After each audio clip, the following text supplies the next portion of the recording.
Bienvenue sur notre chaîne YouTube. Dans cette vidéo, nous plongerons dans la guerre du Congo en 1998, qui a ses racines dans les séquelles du génocide rwandais de 1994.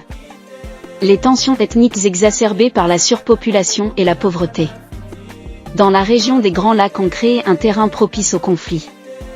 La faiblesse de l'État congolais a ouvert la voie à l'intervention étrangère. En août 1998, les armées rwandaises et ougandaises ont envahi le territoire congolais en réponse aux attaques de groupes armés congolais soutenus par le Rwanda et l'Ouganda. Ce conflit initial s'est rapidement étendu à toute la région des Grands Lacs, impliquant plusieurs pays africains.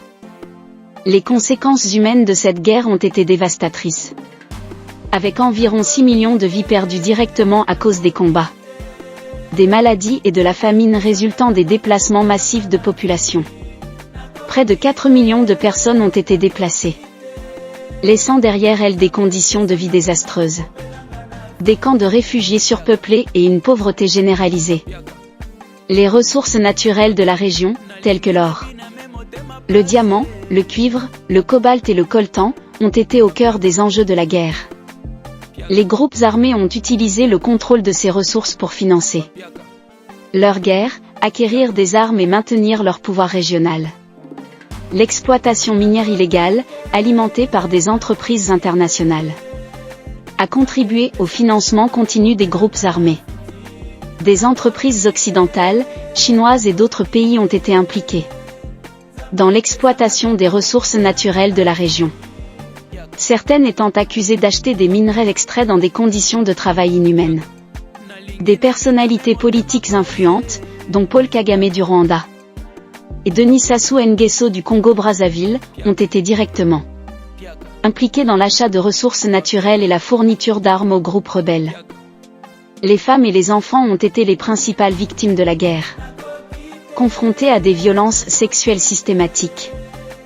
Les groupes armés ont utilisé le viol comme une arme de guerre, causant des souffrances indicibles. Même après la fin officielle de la guerre en 2003, des groupes armés sont restés actifs, alimentant une instabilité continue.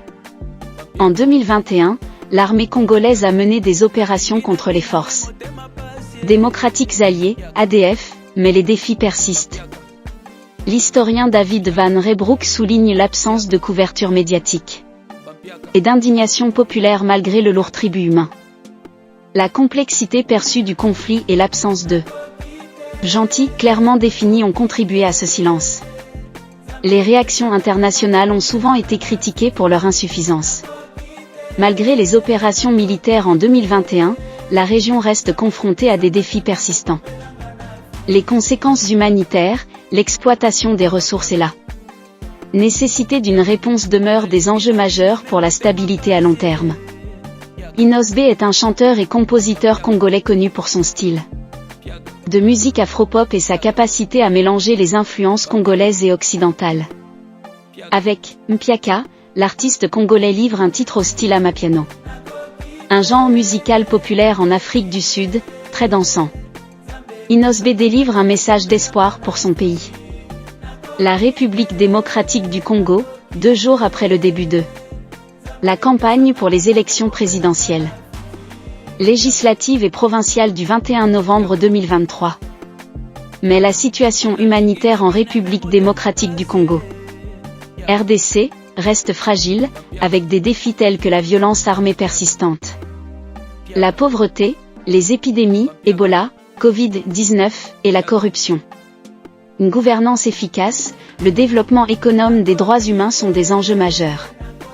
Les efforts internationaux sont indispensables. Nous vous invitons à commenter et à vous abonner pour rester informés sur les derniers développements.